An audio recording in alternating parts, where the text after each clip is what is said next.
Indonesia Nutrisisa dari kelas 3 Pendidikan Indonesia. Pada kesempatan kali ini, saya akan memberikan tanggapan atau komentar dan juga strategi untuk menghadapi permasalahan pendidikan, yaitu guru yang menjadikan muridnya konten di TikTok. Berikut ini tanggapan saya.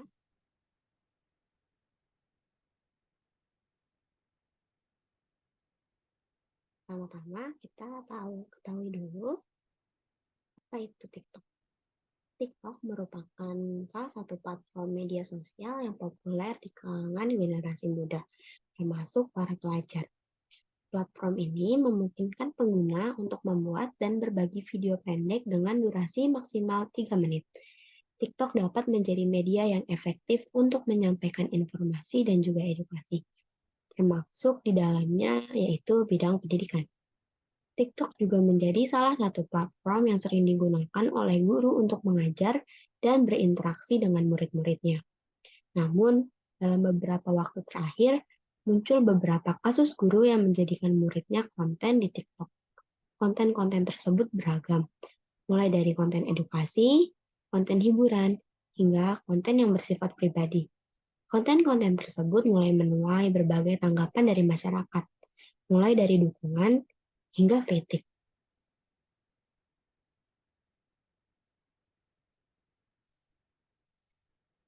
Tanggapan positif terhadap tren ini biasanya datang dari orang-orang yang melihatnya sebagai cara yang efektif untuk mendekatkan hubungan antara guru dan murid. Mereka berpendapat bahwa konten-konten TikTok yang dibuat oleh guru dan murid dapat membuat proses belajar mengajar menjadi lebih menyenangkan dan interaktif. Selain itu, konten-konten di TikTok yang dibuat oleh guru dan murid juga dapat menjadi sarana untuk menyebarkan informasi dan hiburan yang bermanfaat bagi anak-anak.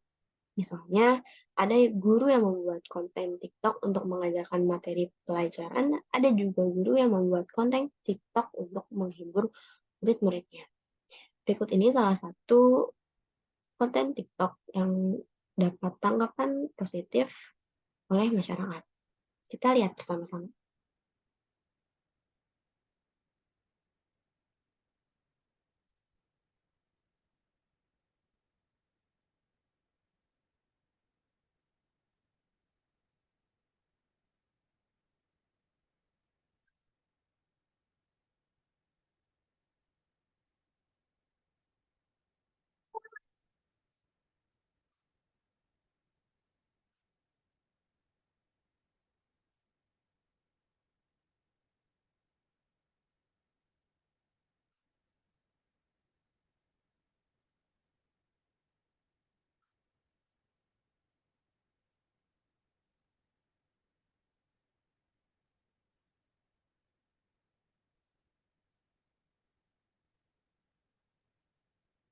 Oke, selanjutnya tanggapan negatif.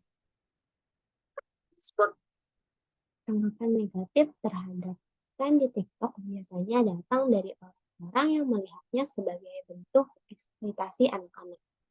Mereka berpendapat bahwa guru tidak seharusnya menjadikan muridnya sebagai objek konten di TikTok. Selain itu, mereka juga khawatir bahwa konten-konten di TikTok yang dibuat oleh guru dan murid dapat mengandung unsur-unsur yang tidak sesuai dengan norma dan nilai-nilai yang berlaku di masyarakat. Misalnya, ada konten TikTok yang menampilkan guru dan murid berpelukan atau bersentuhan fisik seperti salah satu contoh video yang ada di sini. Mari kita tonton. Video memperlihatkan seorang guru laki-laki dan bagaimana murid perempuan di TikTok. Video tersebut menayangkan kekerasan seorang guru sama murid-murid tingkat SD, terutama murid perempuan. Si guru lagi bikin konten di TikTok sambil memegang tangan dan menarik murid perempuan tersebut. Tidak lama, akhirnya video itu viral. Setelah viral, banyak netizen yang marah dan mengecam konten tersebut. Terkait hal itu, Komisioner terkait bidang pendidikan, Aris Adilaksono bilang kalau video milik guru tersebut gak boleh tayang karena melanggar dan cara bertemu dengan anak. Apalagi seorang guru seharusnya memberikan teladan batasan pergaulan yang nggak menyalahi norma-norma. Aris juga bilang kalau guru tersebut kurang bijaksana dalam membuat konten yang melibatkan muridnya, padahal masih ada konten yang bermanfaat misalnya konten edukasi maupun ajang unjuk bakat atau suatu bidang. Membuat konten digital seharusnya bersikap hati-hati dan bijaksana saat mengajak anak-anak. Konten yang dibuat juga dilarang mengeksploitasi mereka, apalagi kalau sengaja bikin konten tersebut hanya demi viral. Haris menegaskan, KPAI akan memberikan pengawasan dan perlindungan pada semua konten yang bermuatan pelanggaran atas hak anak, seperti konten kekerasan pada anak, baik fisik dan psikis, kekerasan seksual, serta konten yang bertentangan sama norma sosial lainnya. KPAI juga akan menindak pelaku pelanggaran hak dan perlindungan anak kalau ada pengaduan atas tindakan pelanggaran hak anak. Pihaknya akan memproses dengan dua cara, yaitu mediasi dan kunjungan ke pihak yang sesuai. Dari hasil pengawasan tersebut, KPAI kemudian akan kasih rekomendasi teguran atau pelaporan pelaku pada pihak terkait. Semoga hal ini nggak kejadian lagi. Kalau menurut kalian gimana nih? Komen ya.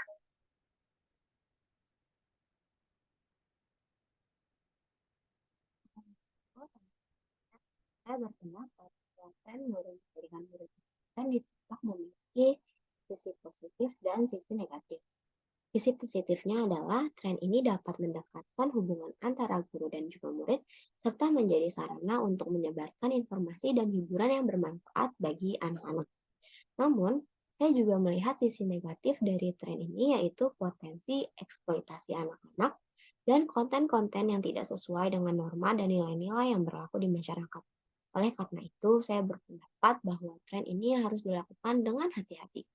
Guru harus memastikan bahwa konten-konten yang dibuatnya tidak mengeksploitasi anak-anak dan juga tidak mengandung unsur-unsur yang tidak sesuai dengan norma dan nilai-nilai yang berlaku di masyarakat. Selain itu, guru juga harus meminta izin kepada muridnya sebelum menjadikan mereka konten di TikTok. Murid juga harus diberikan pemahaman tentang potensi resiko yang akan terjadi jika mereka menjadi konten di TikTok. Selanjutnya, ada strategi untuk menghadapi masalah pendidikan terkait dengan guru yang menjadikan muridnya konten di TikTok. Strategi yang pertama yaitu mengedukasi guru dan murid. Edukasi merupakan langkah awal yang penting untuk dilakukan. Guru dan murid perlu diberikan pemahaman tentang dampak yang negatif penggunaan murid sebagai konten di TikTok. Guru perlu menyadari bahwa penggunaan murid sebagai konten tanpa izin dapat melanggar privasi dan hak anak. Sementara itu, murid perlu menyadari bahwa mereka memiliki hak untuk menolak menjadi konten di TikTok. Strategi yang kedua ada penetapan aturan.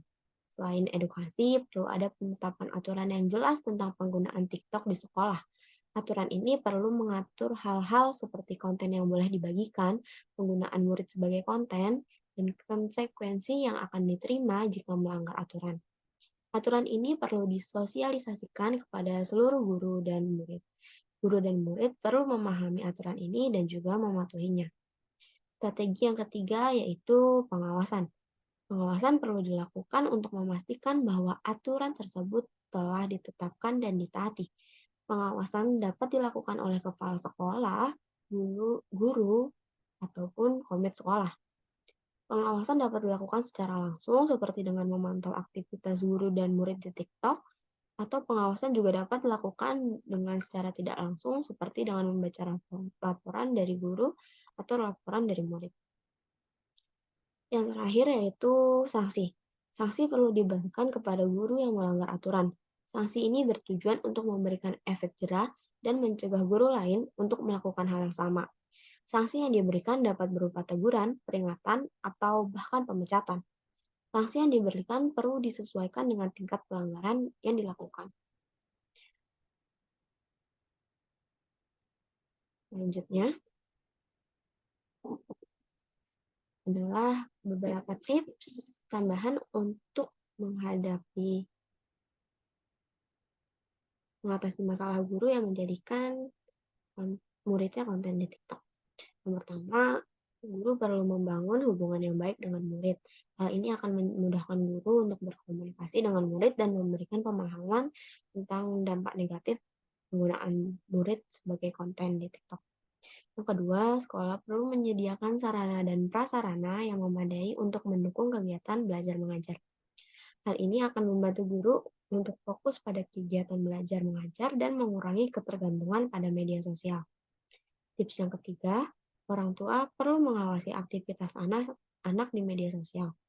Orang tua perlu memberikan pemahaman kepada anak tentang dampak negatif penggunaan media sosial dan bagaimana cara menggunakan media sosial secara bijak.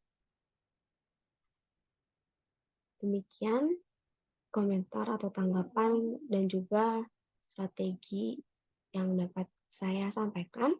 Kurang lebihnya saya mohon maaf. Assalamualaikum warahmatullahi wabarakatuh.